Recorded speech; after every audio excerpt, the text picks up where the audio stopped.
Good morning, 7:20. You can see the water flowing there as Manitobans continue preparing for spring flooding. Residents south of the border are battling the rising Red River. BT's Sean Grech brings you the latest from Fargo. Our house is right here, and in 2009 the water came right up. You could almost reach out the window and touch the water level. For 32 years, Glenda Bro has been living in Fargo, directly behind the Red River. When we first bought in 1981, we'd seldom see a flood, but now in the past few years we've had to sandbag quite a few times. The city of Fargo has offered to buy Bro's house in an effort to cut back on sandbagging and install a permanent dike where her house sits right now. We can probably withstand up to 37 feet here without diking. But when they were saying 43, we knew that would be major. According to the U.S. National Weather Service, they're expecting the Red River to crest at 34 feet later today, a level that would represent the 12th highest flood in Fargo's recorded history. I can't imagine it's not going to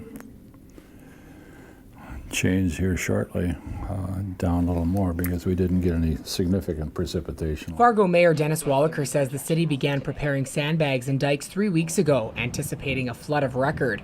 Now it's a matter of watching and waiting. All the water is in the tributaries of the Red River and within their banks, so that's a good news. The city of Fargo has spent a sum of $1.8 million on flood fighting initiatives. More than 100,000 sandbags were placed in neighborhoods for protection with the help of secondary and post-secondary students. This university professor dropped by on his lunch hour to take a look at swollen waters. I work down at NDSU, so some of my students, we fight and go to the Fargo Dome, and we fill sandbags on a yearly basis now. And while some find humor in their temporary Lakeview property, for many in Fargo and Moorhead, it's business as usual. It's been fine.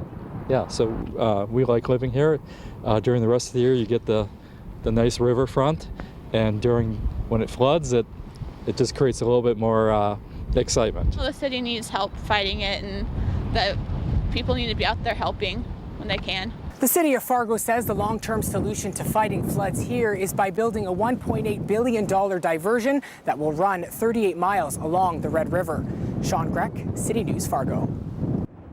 Winnipeg Free Press reporter Bartley Kives joining us now with more on the flooding situation here in Manitoba. And you start with an update in Fargo. The crest is happening right now. Yeah, I was just looking at the National Weather Service webpage right now, and it's at 33.27 feet. That's pretty much at the crest. It might rise another like millimeter or so, but it's basically done in Fargo. And that's fantastic news because, of course, earlier this flood season, they were worried about a record crest higher than the 40.84 feet they had in 2009. And there was only supposed to be a 2% chance of the crest being under 38 feet, but they had perfect conditions.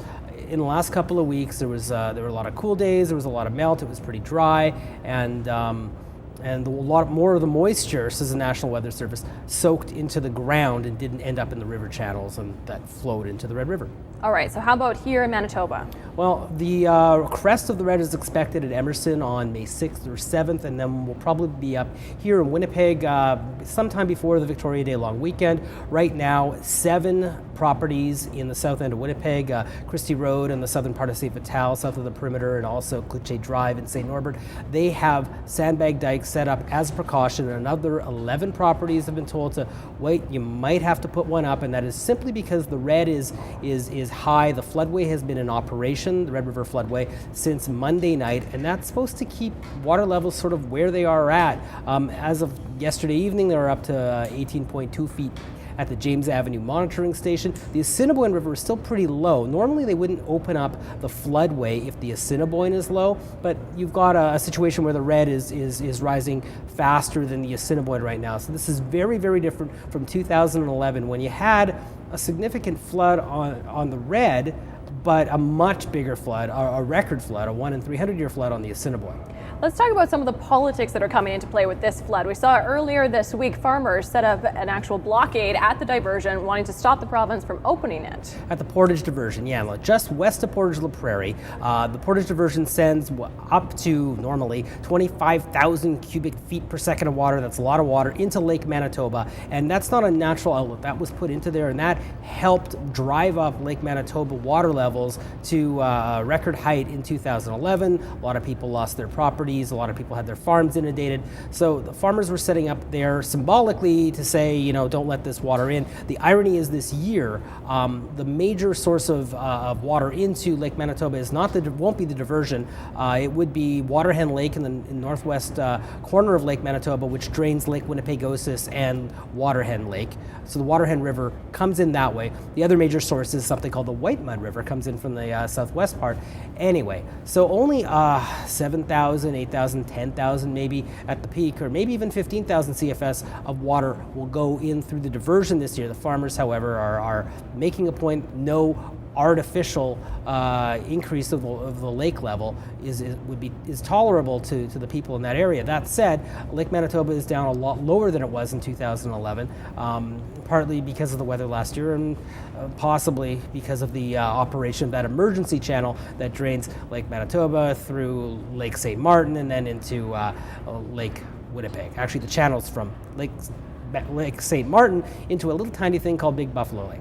Well, it's interesting because here we are fighting another flood, and they're still waiting for compensation 2 years ago as well. So increasingly, you're going to see jurisdictions everywhere in the Canadian prairies and the U.S. Great Plains piling up bills. A lot of it's covered by federal governments in the U.S. and Canada, but the reality is the incidence of major floods has become more frequent in recent years. Some people say that's climate change. Other people say that's just a result of us, you know, getting caught in the wet cycle. But the fact is, fighting major floods time and time again is eventually gonna have a huge financial strain, especially a city like Fargo, which has to build temporary flood defenses every time there's a major flood. Grand Forks, big flood wall built after the 1997 flood with federal funds from the U.S. Obviously here in Winnipeg, we have the floodway. There are ring dikes in southern Manitoba communities. There's a levee at Pembina, North Dakota. But Fargo keeps having to build this temporary dikes up. It costs a lot of money, and they force the river channel through these dikes. Putting a channel through West Fargo or through around Moorhead in Minnesota, these are very, very difficult, expensive things. And after